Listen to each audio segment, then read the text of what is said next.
Let's get a look at the latest evacuations. This is the Spokane County evacuation map. Still a large area under level 3 go now evacuations overnight. Crews did downgrade those several evacuation orders for the Old Trails and Fairview fires. And then looking at the Stevens County side of the fire, again, still a large red area there with those go now evacuations. And if you would like a more detailed look at the evacuations, we do have a link to these maps on our website at crime.com.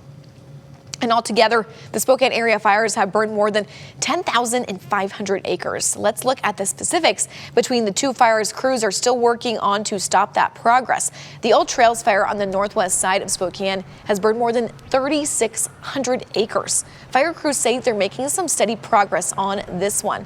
And the Autumn Lane fire up in the 9 Mile area is the largest of the three. It's burned about 5,600 acres, and emergency services are asking for people to stay off Rutter Parkway. Now, joining us live is meteorologist Kim Castro. She is in the area of that Autumn Lane fire. Kim, I know you've been trying to get closer and closer to the fire lines. I see you now with some destruction behind you, some dirt, some dust, a burned down home potentially. Tell us where you are right now and what you will be protecting for those weather patterns and those strategies that fire crews may be working on.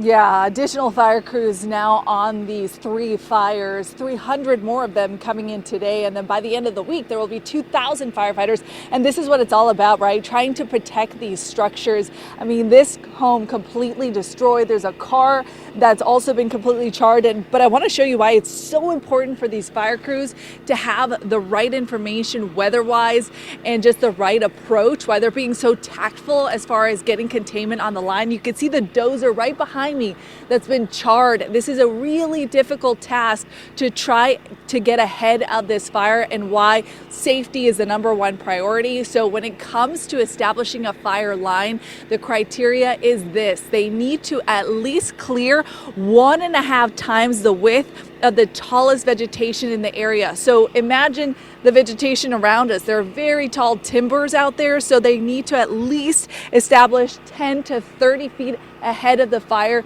to get a perimeter that actually holds. It is a very laborious job. It is a very tactful job. And so don't be discouraged by the fact that there is still 0% containment on these fires this morning. Crews are keeping this in mind, and they are trying to determine what the right perimeter is. So once they establish that line, it holds. Like I said, they are going to be working diligently this morning under these weather conditions. There's smoke on the ground, and that keeps the fire closer to the surface instead of jumping up into the trees.